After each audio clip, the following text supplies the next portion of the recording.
Hey guys, au lieu de vous faire entendre un peu ce que j'ai déjà fait dans son entièreté, parce que tout dépendant aussi, ça peut avoir pas mal vieilli, mais je veux dire, c'est plus actuel nécessairement parce que, un, mes techniques ont évolué. Deux, l'équipement aussi. Fait que le son qui est là n'est pas nécessairement représentatif. Ce que je veux faire, c'est peut-être plus vous expliquer un peu le thinking par rapport à certains segments.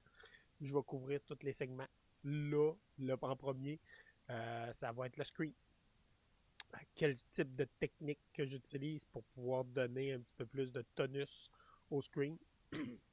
Euh, dans cet exemple-là, c'est un cover qu'un groupe a fait, que j'ai enregistré, que j'ai produit, que j'ai mixé.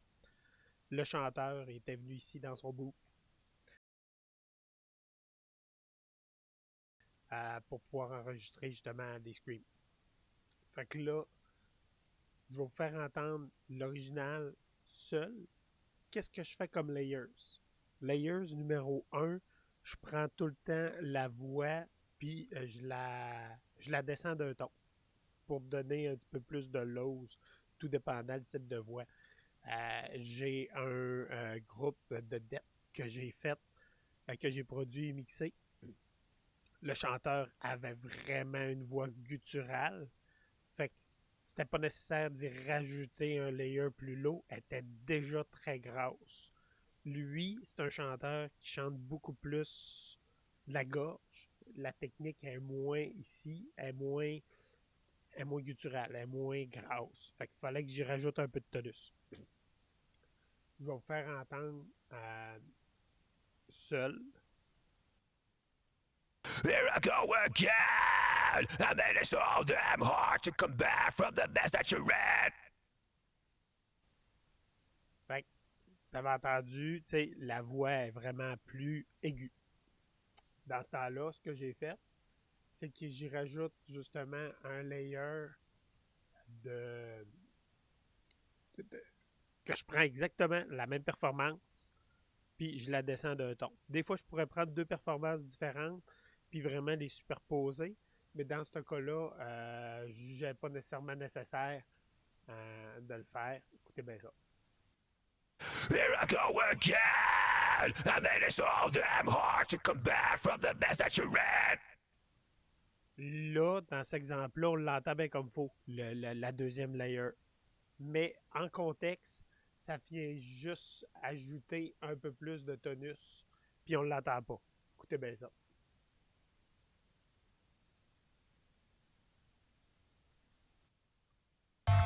Here I go again. I mean, it's so damn hard to come back from the mess that you read. You're a snake and I'm cautious. Just feel so hurt. J'enlève le low. Here I go again. I mean, it's so damn hard to come back from the mess that you. Très subtil, mais ça vient vraiment rajouter du tonus. Comme troisième layer, le Scream Gras, c'est quoi? C'est vraiment la même performance. Ben non, c'est pas la même performance, c'est les mêmes lignes. Le chanteur refait, mais avec une voix beaucoup plus low, parce que je trouvais qu'il était. Fait qu'il a essayé d'y aller plus smooth. On a augmenté le son du preamp. Et écoutez le seul. Here I go again. To come back from the mess that you read. You're a snake and I'm cautious. Just here I go again. I mean, it's so damn hard to come back from the mess that you read. Here I go again. I mean, it's so damn hard to come back from the mess that you read. Et en contexte. Here I go again. I mean, it's so damn hard to come back from the mess that you read. Fait que vous entendez quand même, il y a une grosse différence. Ce que je fais quand les layers, puis le chanteur a besoin d'être quand même tight, sauf que je réussis quand même à faire de l'editing. Ça, c'est les mêmes performances LPL. Mais si je prends celle-là, et puis celle-là, ce que j'ai fait, c'est que j'aligne chacun des mots, chacune des syllabes. Fait qu'exemple, celle-ci, je suis capable d'aller, je trouve que, mettons que il a commencé en retard un peu. Ce que je viens faire, c'est que je viens étirer sa performance pour que la syllabe commence au même moment, pour que les deux se fondent ensemble. C'est de l'editing. Je fais ça avec la guitare. Je fais ça avec la bass guitare, les deux pour qu'ils soient tight. Je fais ça avec le drum, parce que pour que ce soit le hit au bon moment. Parce que quand j'enregistre le drum, faut que je fasse l'editing pour qu'il soit tight, pour que les guides puissent jouer par-dessus, pour tighter les guides, ou la bass tout de suite après, la voix se fait en dernier. Fait que normalement, le processus, c'est euh, le drum en premier. Puis après ça, coup qu'on a enregistré les deux tunes, il faut que je fasse mon editing pendant, tout dépendant si le drummer est tête ou pas. Fait que ça peut me prendre quelques heures. Fait que la performance des guides va être enregistrée la journée d'après ou la semaine d'après. Tout dépendant, ça va être quoi les horaires qu'on va avoir décidé.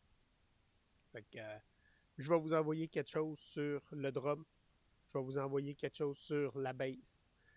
Quel type de reamping que je fais aussi pour les guides. Quel type parce que j'ai des speakers différents pour la guide.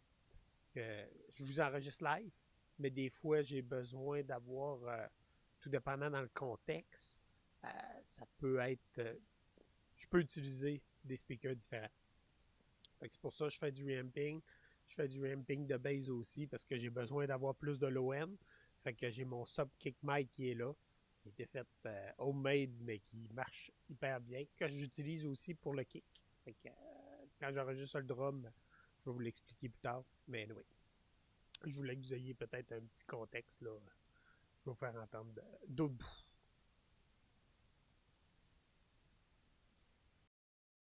Bon, en terminant, je voulais vous montrer un peu quel type de micro qu'on va pouvoir utiliser justement lors de l'enregistrement de la voix. Un, Shure SM7B, c'est lui que j'utilise en ce moment. Vraiment utilisé souvent puis fréquemment par les screamers. Je te dirais que c'est le standard de l'industrie, là, ce micro-là. Super bon pour, vous l'entendez de toute façon en ce moment. Il n'y a pas de son autre que ma voix en ce moment. C'est sûr et certain que je l'ai filtré avec un gate. Là, fait que, mon bruit d'ordinateur, on ne l'entend pas, mais le fan non plus. Ça vient quand même couper beaucoup des basses fréquences, des fréquences vraiment basses, pas nécessairement low, mais pas trop de bruit. Deux, ça c'est un U87. C'est un micro légendaire. Je dirais que pour enregistrer une voix, c'est un des plus famous ever made. Quand on regarde les forums des meilleurs micros, quels sont les micros les plus populaires auprès des chanteurs-chanteuses. Le U87, je dirais que c'est un standard de l'industrie, mais pas dans le scream, mais dans les autres enregistrés mielleux. Le chanteur que vous avez entendu, le scream, on l'avait enregistré avec le SM7B, sauf que il y a le Lewitt LCT 441, le Flex. L'avantage, lui, je l'utilise beaucoup pour les overheads. J'ai enregistré des guitares sèches aussi avec ça. Vraiment excellent. Je fais du reamping aussi de Git. Je colle après mes speakers pour avoir un son différent du fameux 57, là, le Shure SM57 que tout le monde utilise justement pour les Git. J'en utilise aussi un, mais aussi pour la voix, ça peut faire très bien, là, quand même assez neutre, fait qu'il va vraiment capter la performance au complet. Fait que c'est les options. C'est sûr et certain aussi avec le pop filter pour empêcher de cracher dedans. Lui, en ce moment, il a déjà sa petite housse sur la photo que vous avez vue du chanteur.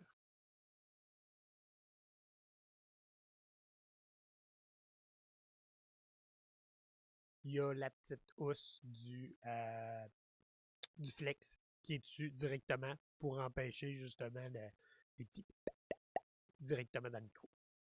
Fait que grosso modo, c'est à peu près ça.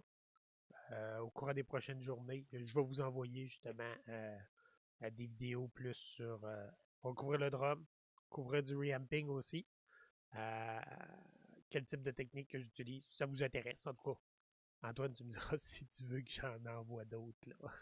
Sinon, je ne perdrai pas mon temps. Ça marche?